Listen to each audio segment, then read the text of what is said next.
The second administrative issue was the past arrangement, and this simply means the arrangement between the British Paramount power and the princely estates.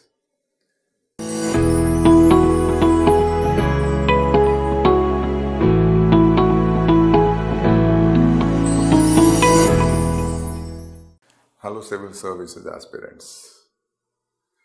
The GS paper 1 of the main examination 2021 was held on 8th of January this year. And this lecture is a discussion lecture. Discussion of the answers of all the history and culture related questions that occurred in GS paper 1 in May 2021. There occurred 6 questions, 6 history and culture related questions. And they are from all the sections. 1, Indian heritage and culture. 2, modern Indian history. 3, post-independence history. And 4, world history.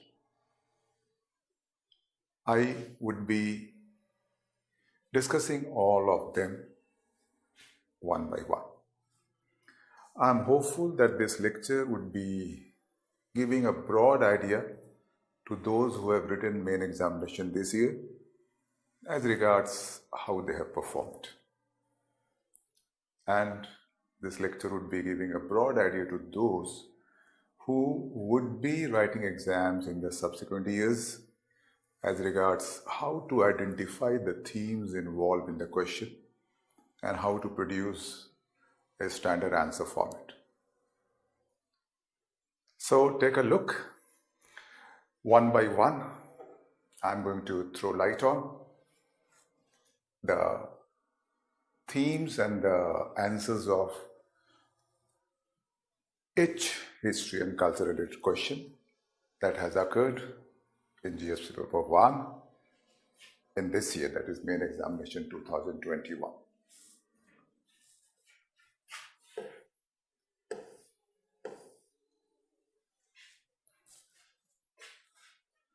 Question number 1 of GS paper 1 this year, that is May 2021, is history and culture related question.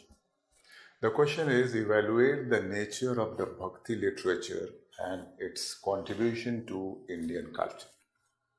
This has to be answered in 150 words and it carries 10 marks. One thing very significant for you. All the questions contain certain themes. These themes represent the demands of the question. And a very good answer is the answer that revolves around these themes representing a specific demands. And these themes may be explicit, these themes may be implicit. You are supposed to identify the themes first. If themes are explicit, identification is very easy. But if the themes are implicit, you have to delve into the question and you have to conceive the inherent theme. So, in this lecture, with respect to every question, I will be first identifying the themes so that you come to know that what question involves what themes. Because as I have said, that a very good answer is the answer that revolves around the themes presented in the question. Now in this question, question number 1, there are 2 themes. First is nature of the Bhakti literature. And the second theme is its contribution to Indian culture. And both the themes are explicit. There is no theme inherent here or implicit here. So both the themes are well defined.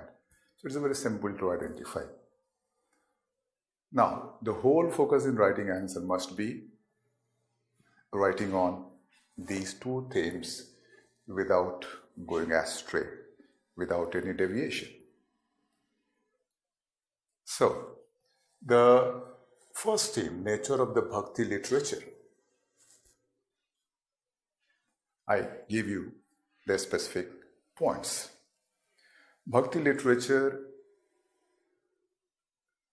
is the product of Bhakti movement that began around 6th century, 7th century C and continued to about 17th century C.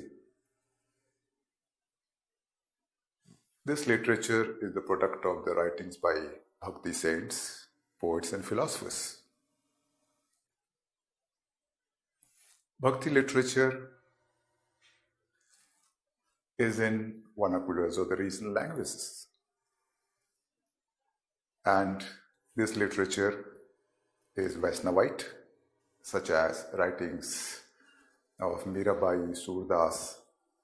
This literature is Saivite, such as writings of the women saint of Kashmir, Laldev. And this writing is non-conformist in character as well, such as writings of Kabir and Guru Nanak. And Bhakti literature includes philosophical literature as well, because there emerged the Bhakti philosophers, both Vaishnavite and Saivite, and they produced the philosophical aspects of Bhakti literature. Very good example is Ramanus. Another very good example is Maikandar. Still another very good example is Madhavacharya, and so on. So this is all about the nature of the Bhakti literature. The theme number 2 is its contribution to Indian culture. Bhakti literature contributed in a considerable way to Indian culture. 1. It represents a new corpus of literature imbued with the spirit of Bhakti. So it added, you can say, a new dimension to the development of literature in India. Number 2, it gave an impetus to vernaculars for the regional languages. And the development of vernaculars or the regional languages is a very significant facet of the development of Indian culture. Number 3, it gave birth to a new genre of music, what is known as devotional music or Bhakti Sangeet, such as abhangas, such as bhajans, such as kirtans. And number 4, the Bhakti literature in South, particularly in Karnataka region, related to Haridasa movement of 16th century, sowed the seeds of Carnatic classical music in South India. One famous Haridasa saint, one eminent Haridasa saint, you can say, Purandar Das, wrote huge number of hymns and set these hymns to tunes. And Purandar Das is considered as the father of the Carnatic classical music. So this is all about the second theme, that is the contribution of the Bhakti literature to Indian culture. In this presentation, I have presented the elaboration or the explanation or the description of both the theme in a very precise way. Theme 1, that is nature of the Bhakti literature. Here you find the point-wise description. Point 1, product of Bhakti movement 6th to 17th century C. B, by saints, poets and philosophers. C, vernaculars. P. Vaisnavite, Saivite and Nonconformist. E. Philosophical literature as well. And theme 2, that is its contribution to Indian culture. A. New corpus of literature, enrichment of vernaculars. C. Devotional music. And D. Seeds of Carnatic classical music. So the aim of this presentation is that you get the answer format in a highly precise form. Though I have elaborated both the themes, yet when these themes are presented in the written form, and this is before you, the things become more intelligible and you can use these in your preparation, that is in your subsequent preparation. And I have done this in the case of all the answers. This means I have various presentations for you. One presentation representing one question and its answer. Now take a look at the next question.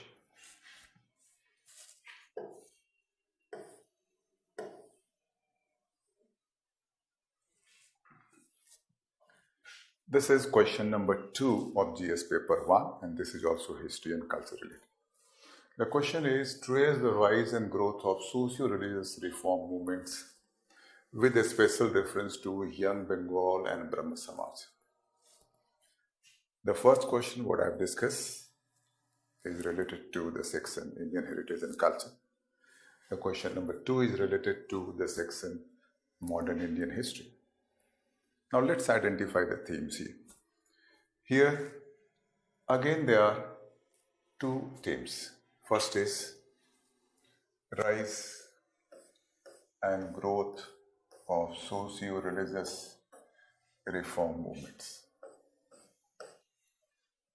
And second is with a special reference to Young Bengal and Brahmo Samaj.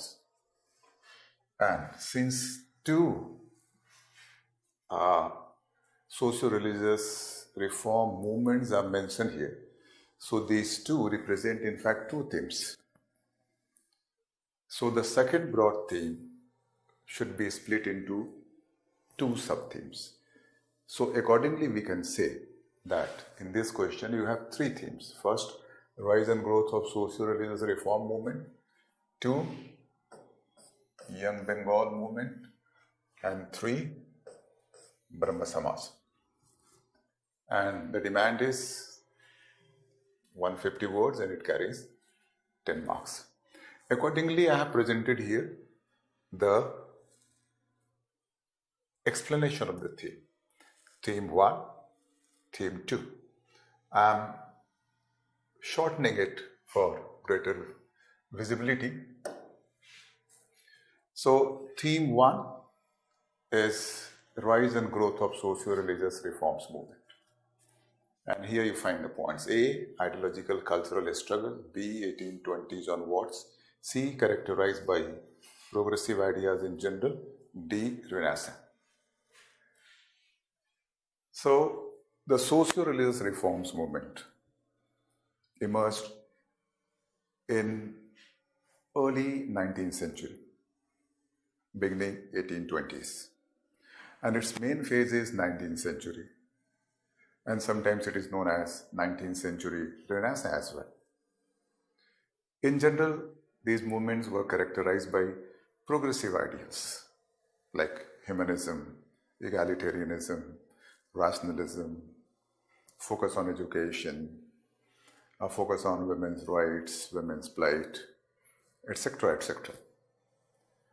And these movements represented, in fact, an ideological cultural struggle against colonial cultural hegemony and against several socio-religious evils and obscurantism that beset the 19th century society and religion. So this is all about theme 1, what I stand described here. Now theme 2 is Young Bengal, and theme 2 described here. Young Bengal refers to a trend within the socio-religious reforms movement. It emerged in Bengal, the center was Calcutta in late 1820s and early 1830s. Its leader was Henry Louis Vivian de Rosio, and this movement was characterized by, you can say, extreme form of rationalism. This movement considered reason as the sole criteria for acceptance of anything. It was out and out anti-tradition. This movement represented, you can say, a trend of radical reforms. The movement stood for women's rights. The movement focused on education. It considered education as a panacea for awakening of the people. So this is the essence of the elaboration of theme number 2, and this elaboration you find here as well. Sorry, the sequence is slightly disturbed here. In fact, the theme number 2 is Young Bengal, and this theme finds description here in theme number 3. I correct it slightly. So this should be theme number 2, and that is Young Bengal, and this should be theme number 3, that is Brahmo Samaj. I mean, if you follow the sequence of the theme.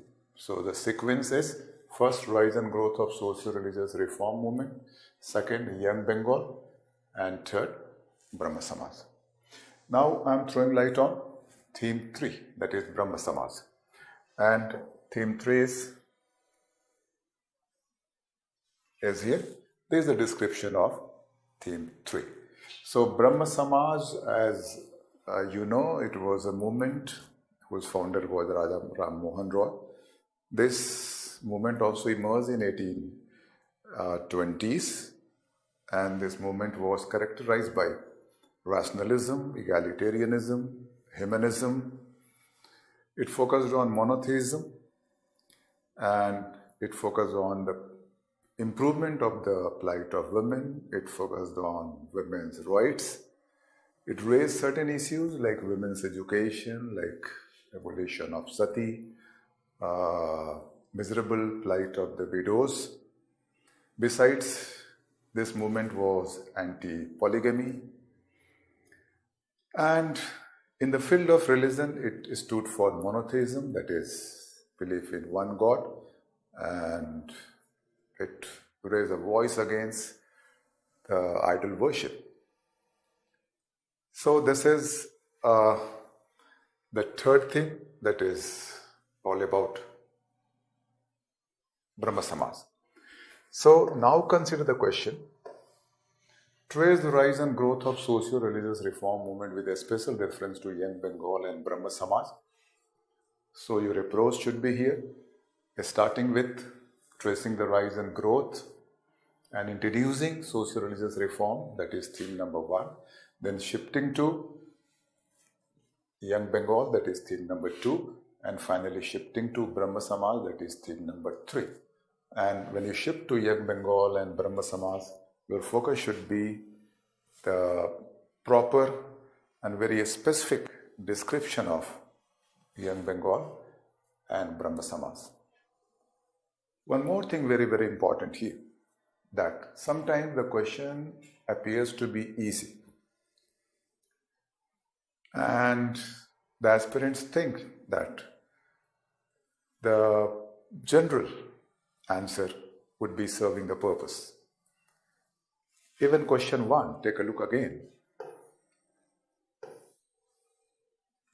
Evaluate the nature of the Bhakti literature and its contribution to Indian culture. Appears to be easy. Themes are very clear, all explicit. I mean, there is no deep pondering over required here to find the themes. But what is important is how do you focus on the theme? How do you comment on the theme? How do you describe the theme? How do you elaborate the themes? How do you write on the theme, in fact? What all you mention, what all pieces of information you incorporate. For example, here in theme number 1, that is nature of the Bhakti literature, the presentation of these specific pieces of information is very important. Then your marks depend on what information you provide, how relevant they are, how specific they are. Similarly, its contribution to Indian culture, that is theme number 2, these kind of information is relevant. So when you write its contribution to Indian culture, your focus must be on a specific aspect like new corpus of literature, enrichment of vernaculars, rise of devotional music, seeds of Carnatic classical music. Now, my logic here is that if you elaborate the theme or comment on the theme or write the themes in a very general way, this is a poor answer. A good answer is when the themes are elaborated, commented upon, etc., in a specific manner with adequate data, with relevant pieces of information, so that each description appears to be a kind of technical description rather than a story or a satire. And this is applicable to answers of all the questions, all the sections, the entire GS paper. Now take a look at question number 3 of GS paper 1 this year. This is also history and culture related question. And this is from post-independence Indian history. Assess the main administrative issues and socio-cultural problems in the integration process of Indian princely estates.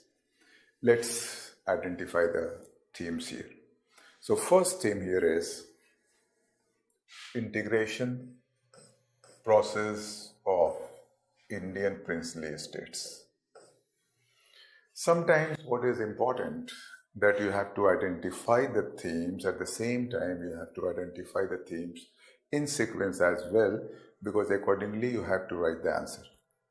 Here the last part of the question is a theme and this is the first theme, and since this is the first theme, so you have to start the answer with this, and this theme is a kind of introductory theme of the integration process of Indian princely estates. Then the second theme is the main administrative issues, and third theme is socio-cultural problems. So first theme, integration process of the Indian princely estates, it is an introductory kind of theme, and this is presented here, theme 1. Here you find number A, about 560 princely estates under British Paramountcy. B, 3 options. C, vision of nationalistic leaders. So theme 1, that is essentially an introductory aspect of integration process of Indian princely estates, should revolve around these 3 major points. In fact, you have to write here in the first theme, that is the first part of your answer, that what was this process all about? So this process was essentially the outcome or the product of one specific event. That specific event was the lapse of British Paramountcy over the princely estates, and they were about 560 in number. After 1858, the British declared Paramountcy. So 1858 onwards, you can say, the British Paramountcy was in declaration. it was formalized, it became a legal principle. And it lapsed with the Indian Independence Act 1947. And lapse simply means this huge number of native states became legally free now. And they were given three options. Option one was they could become the part of Indian Union. Option two was they could become the part of Pakistan. And option three was they could make their own arrangement. This was interpreted as maintenance of independence. But the vision of the nationalistic leaders, including the main leaders like Sardar Patel, Jawaharlal Nehru, etc., was that their independence within the Indian territory would be creating a strange situation of disunity. This would be posing a challenge to the natural unity of India and the unity the nationalistic leaders stood for. Besides, nationalistic leaders also considered that the sovereignty lay in the subject people of the native states. So they were to decide whether that native state would be the part of Indian Union or not. Besides, partition of India too was a setback. It caused a great disunity. Nationalistic leaders were not in a position to risk more trends of disunity. So they decided to play a role, an urgent role. The main role was played by Sardar Patel, assisted by VP Menon, and Mountbatten also provided some assistance.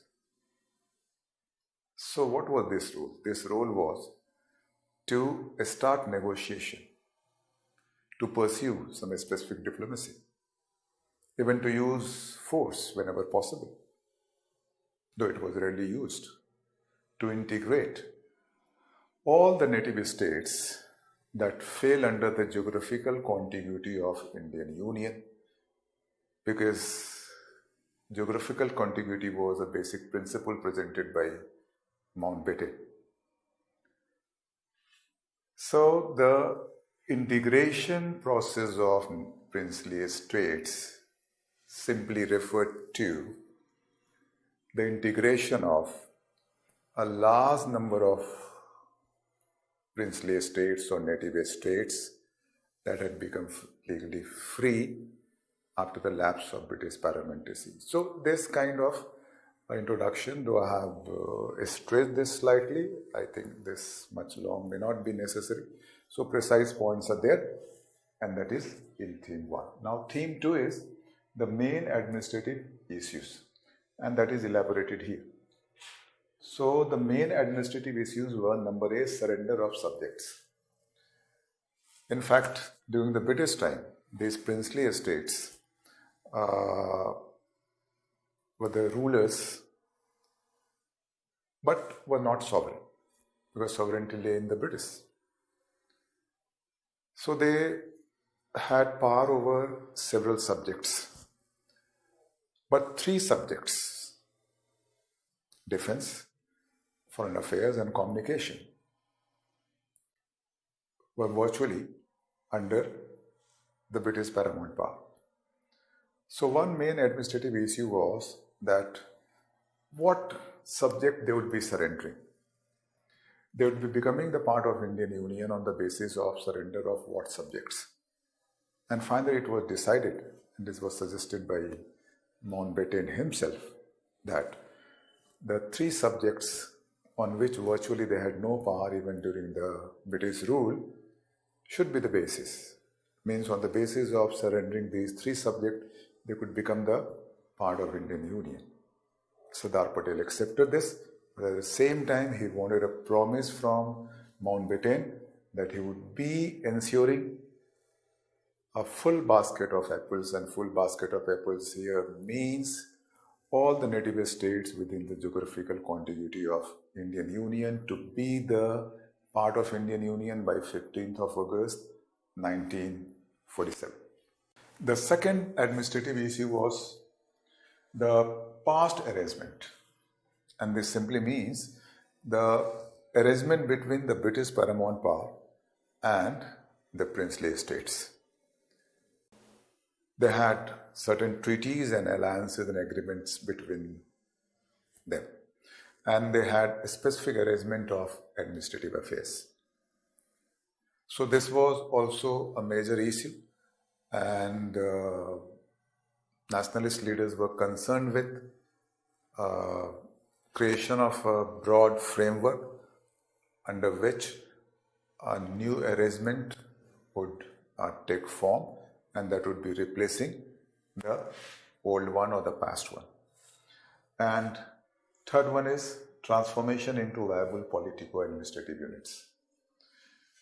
There were a huge number of princely estates, many very small, many big, and they spanned over, you can say, a vast territory of Indian subcontinent, and they were also characterized by different kinds of systems. So one issue was to incorporate them, at the same time to incorporate them in such a way so that they could be transformed into a viable politico-administrative units within Indian Union. So these were the main administrative issues, and this is theme number 2. Theme number 3 is socio-cultural problems, and this is here, theme number 3. Number A is diverse socio-cultural pattern. As I have said, huge number of princely estates existed over a vast territory of Indian subcontinent. You can say they were scattered all over Indian subcontinent. And they were characterized by diverse, or rather highly diverse, you can say, socio-cultural milieu. And this was a major socio-cultural issue because incorporation also required incorporation in such a way so that this diversity could be accommodated very properly and should be respected very properly. Next, socio-cultural problems, related to socio-cultural problems. The next is people with different mindset and visions. As I have said, a huge number of princely estates characterized by different groups and the classes of people, and these people too had different visions, different mindsets, different opinions, different approaches. And this was also one important issue, that the incorporation of princely estates must be the incorporation in such a way so that the sentiments of the people should be respected in a proper way. And the third problem was Muslims under Hindu ruler and Hindus under Muslim rule. This was also a strange socio-cultural situation. One state, Jammu and Kashmir, that was incorporated later, had a Hindu ruler, but a vast population was Muslim population. One state, Junagadh, ruler was Muslim, but a majority population Hindus. One state, Hyderabad, ruler was Nizam, but this had a substantial Hindu population as well. So there was, you can say here, a religious contradiction also between the ruler and the population. So this also served as a major socio-cultural problem. So this is all about the 3 themes in the question number 3. So the answer of the question number 3, or rather the answer format, is based on the 3 themes: 1, 2, 3.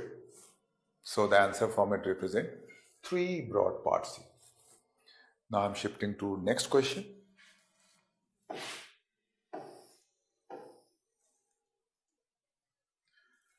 Next question is question number 11 in GS paper 1. This says, to what extent did the role of the moderates prepare a base for the wider freedom movement? Comment. This question is related to modern Indian history. Let's identify the themes here. Here, one theme is the moderates. This theme is essentially introduction of moderates. Who were they? Second theme is to what extent their role prepare a base for the wider freedom movement. Preparing of a base for the wider freedom movement. As regards their role. So 2 themes are there and they are all explicit. One is the moderates, and 2, to what extent did the role of the moderates prepare a base for the wider freedom movement. So here accordingly you find 2 themes. But now consider here one theme inherent also. These are 2 themes explicit. To what extent did the role of the moderates prepare a base for the wider freedom movement? So one inherent theme is role as well.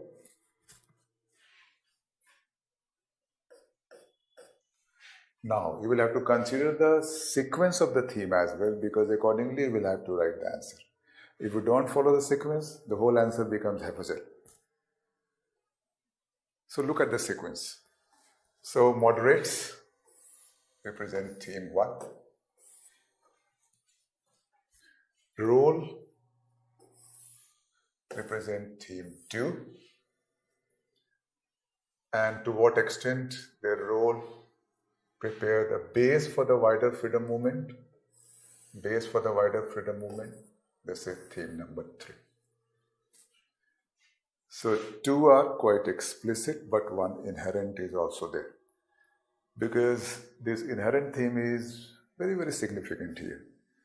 If this inherent theme is not recognized or identified and not focused upon, the answer remains very poor, because in the absence of the role, in the absence of the achievement of the moderates, you cannot write on the 3rd theme, a base for the wider freedom movement. So accordingly, here 3 themes stand explained. So theme number 1, that is the moderates. So you are supposed to introduce the moderates. So moderates represent the early nationalist leaders. They were the founders of Indian National Congress, you can say. And they remained dominant in Indian National Congress during the period 1885-1905.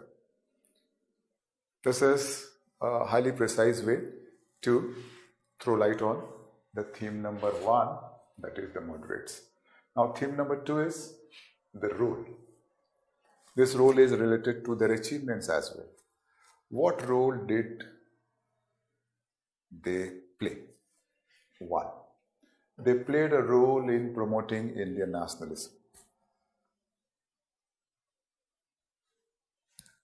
2. They were the founders of INC, that is Indian National Congress.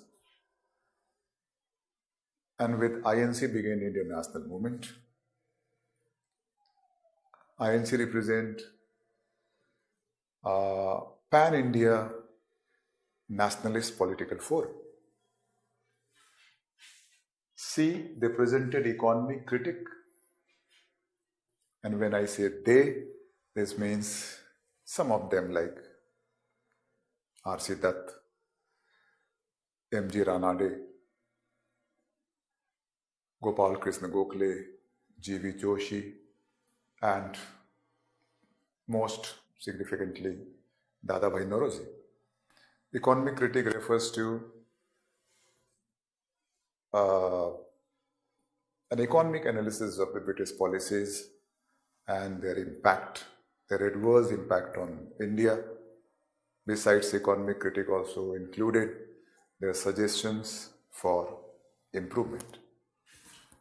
And D represented demand for reforms. The moderates stood for reforms, different kinds of reforms, reforms in legislature, reforms in administration, military reforms. They raised the demand for expansion of the powers of the legislature and the popular representation there. They raised the demand for the freedom of press, they raised the demand for separation of executive from judiciary and so on.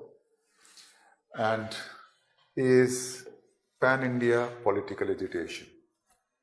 I mean, they created pan-India political agitation. The political agitation was there earlier also, but the beginning of pan-India political agitation was their work.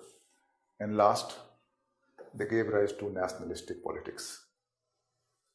And this is all in the, you can say, the very early phase of our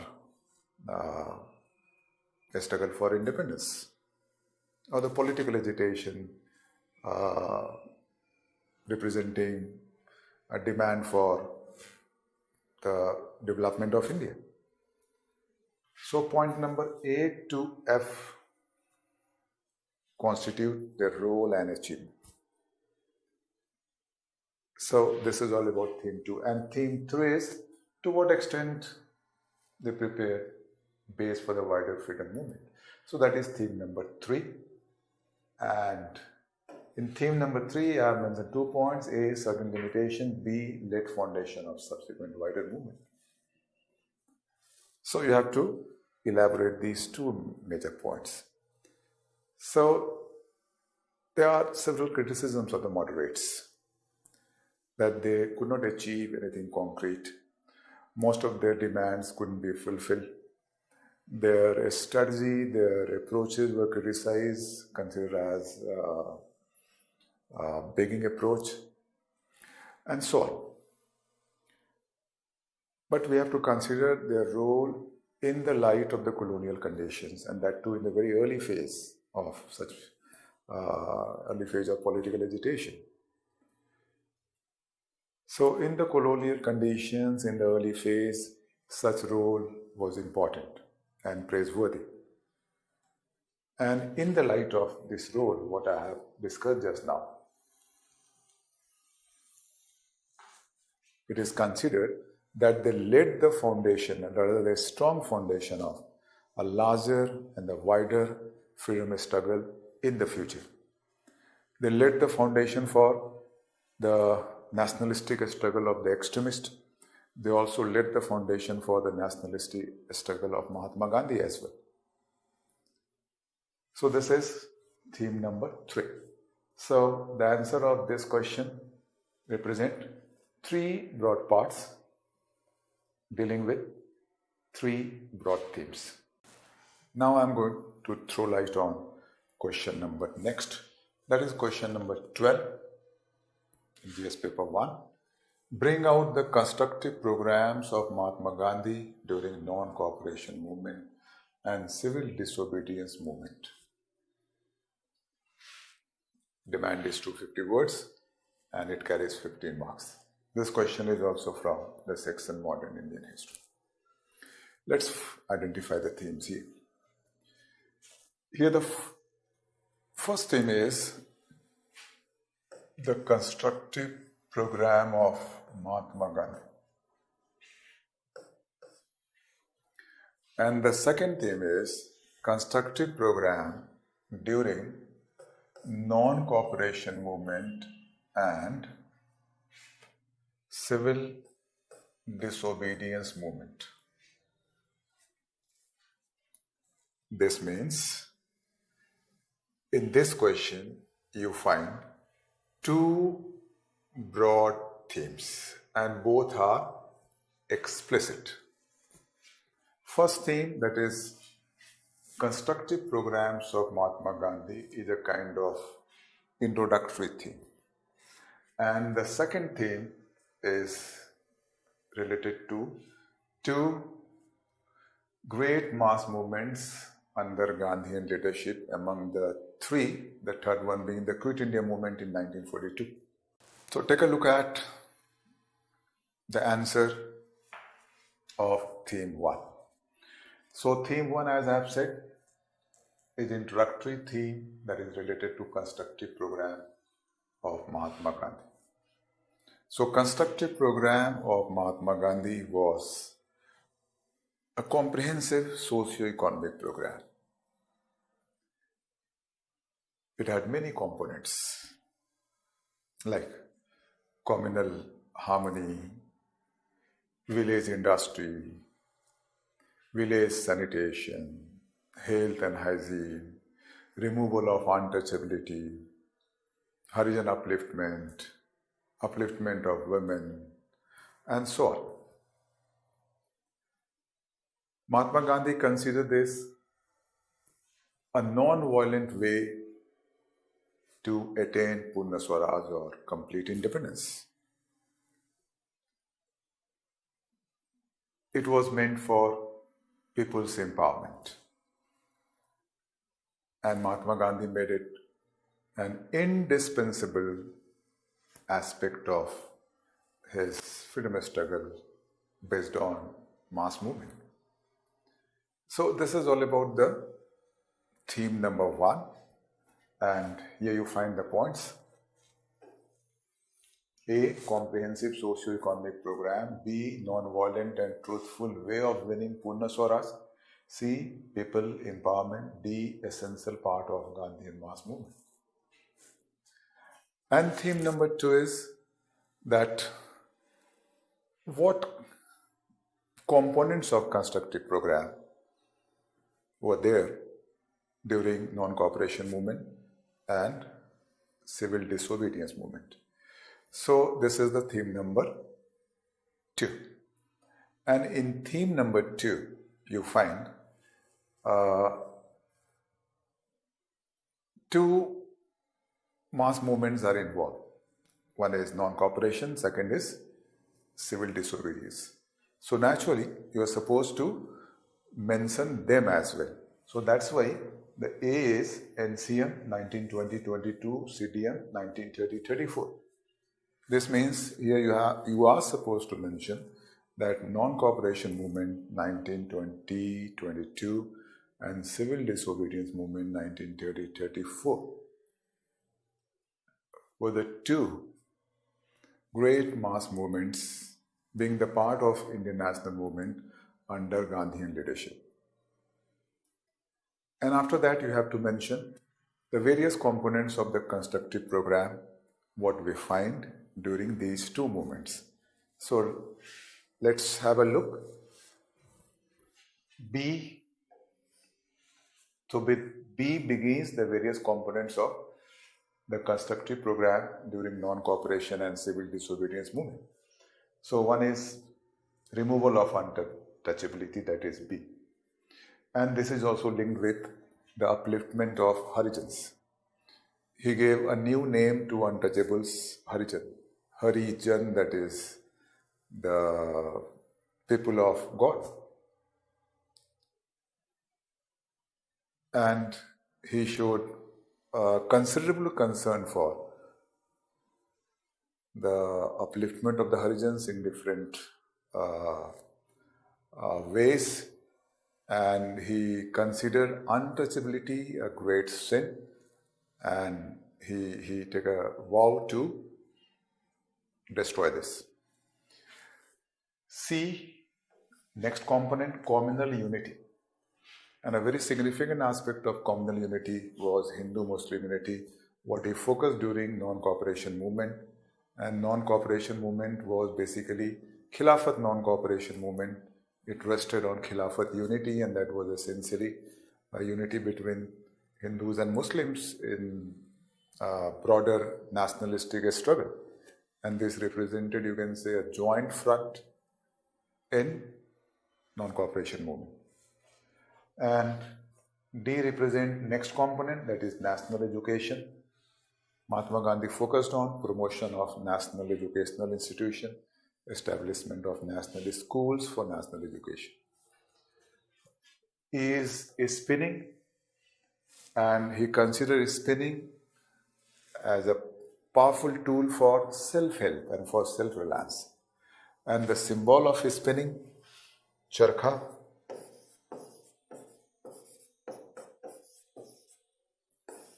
became a great symbol, you can say, of Indian national movement under Gandhian leadership. F, khadi. Khadi also represented the spirit of Swadesi and the spirit of self-reliance. G, mutual arbitration. Mutual arbitration simply means the spirit or the vision to settle the dispute through arbitration. I mean, bypassing the legal system, bypassing the court of law. And H, Swadesi goods. This was again a spirit of self-reliance, self-confidence, self-respect, and self-help. And next is picketing of liquor shops. One important component of constructive program of Mahatma Gandhi was prohibition. He was anti-liquor, he was anti-drugs. Regarding picketing of liquor shop, a very brilliant example is during civil disobedience movement. Gandhiji urged women of India to stress picketing of liquor shops. And the women exhibited great valor, bold moves. And in many cities during this movement, we find a huge number of women of all categories staging dharna at liquor shops. And such scenes became a great nationalistic scene during this time. Next is a spirit of self-help, self-sacrifice, and self-discipline. Mahatma Gandhi focused on these three. Mahatma Gandhi urged people of India to develop this spirit. This is a spirit of self-discipline, self-help, and self-sacrifice. So this is all about theme number 2 of this answer. Now I am moving on to the next question. That is question number 13. And this question is related to the section world history. And this is the last question in the list. So 6th one. The 5 I have discussed. And the last one I am going to discuss. This question is, there arose a serious challenge to the democratic state system between the 2 world wars. Evaluate. Now consider the themes first. Here you find one theme is that there arose a serious challenge to democratic state system. This theme is quite explicit between the 2 world wars. Means there arose this scenario, and the demand here is you have to show it. Giving example, you have to show it. You have to substantiate. But one implicit theme is there, that the serious challenge to the democratic state system was a product of what? what its background, what factors and the forces played a role behind this. And this implicit theme must be first in sequence in order to write a coherent answer. So theme number one, that is somewhat inherent here, is the overall scenario in which there arose a serious challenge to the democratic state system between the two world wars. And the theme number two is this scenario itself, that is the scenario of the serious challenge. So here, theme number one, that is, what forces, what factors led to this scenario of serious challenge to democratic state system. So here, one thing very important to understand, that a serious challenge to democratic state system between the two world wars, this was essentially the product of the situation that was the product of the First World War, and to some extent the product of the Great Depression 1929. In fact, the First World War, being a great war and the first total war, had wider implications for all fields. First World War created a crisis situation, socio-economic, political. The existing government began to fail. They began to collapse. They began to crumble. The people became desperate, frustrated and hopeless. And in this situation, they began to show a leaning towards radical solutions presented by some radical systems like socialist, communist, military, dictatorial, aggressive nationalist. Second thing is, the First World War ended in 1918. It was followed by a peace conference in 1919 in Paris, known as Paris Peace Conference. The deliberations of Paris Peace Conference frustrated and disillusioned some powers, mainly Germany, the defeated power, and Italy, the victorious power. Result was national humiliation. And this created ground for rise of aggressive or extreme nationalism, a violent form of nationalism in Germany and Italy under Hitler and Mussolini. These two violent forms of nationalism known as Nazism in Germany and fascism in Italy. Then Great Depression 1929, two played a role in creating favorable conditions for rise of Nazism in Germany. So, this is the scenario between the two world wars, and this scenario was mainly the impact of the First World War and to some extent the impact of the Great Depression. And this scenario created a political condition, you can say, an entirely different political condition. And such conditions were not characterized by democratic reasons. Point is very simple here, that in crisis situation, when the existing system or existing political system fails to address the issue, the people drift towards radical solution. And this is what happened after the First World War and before the Second World War. So, the period between the two world wars. Take a look. Theme 1, A, World War I. Socio-economic political crisis, failure of existing government, drift towards radical solution. B, Paris Peace Conference. National humiliation, impetus to aggressive nationalism. C, the Great Depression 1929, created ground for rise of Nazism. And one more point is mentioned. D, Russian Revolution.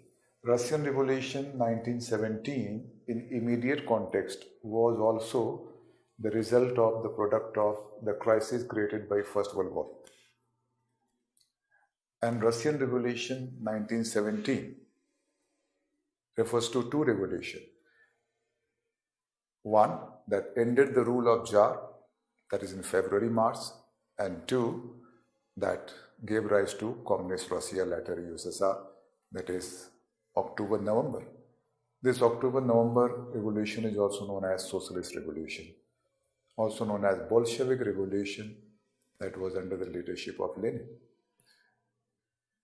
So Bolshevik Revolution, October-November 1917, and the revolution that took place in February-March, they in immediate context were triggered by the crisis created by First World War. And this revolution gave birth to Communist Russia, and this eventually became a dictatorial Russia. And this dictatorial Russia was again antithesis to our democratic state system. And the theme number 2, as I have said, is that you have to show that this happened. Because this is evaluate. So this evaluation is here, that since this happened, there is a truth, you have to substantiate it. And here, theme number 2 is regarding that. See, number 8, fascist government in Italy, Germany and Spain. Fascist government represented an antithesis to democratic state system. It was established first in Italy by Mussolini, then in Germany by Hitler, known as Nazism, then in Spain by General Francisco Franco. Second, communist government. Some parts of Europe have witnessed a communist kind of rebellion, revolt, you can say. But one that took place in Russia was successful. So rise of communist Russia, this also eventually became antithesis to democratic system because of a dictatorial regime under Stalin. And military regimes.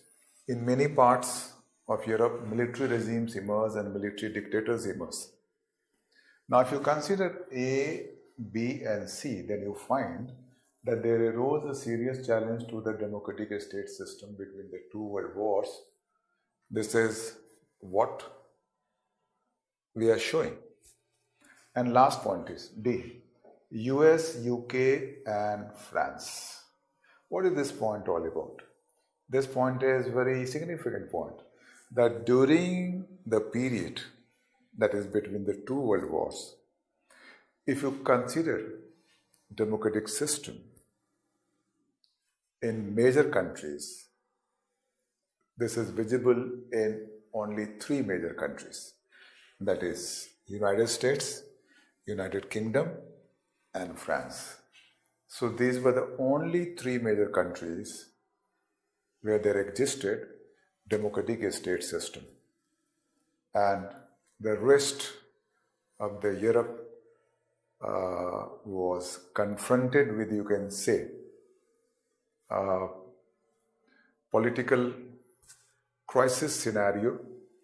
And in this crisis scenario, aggressive nationalist, communist, and militarist gained power.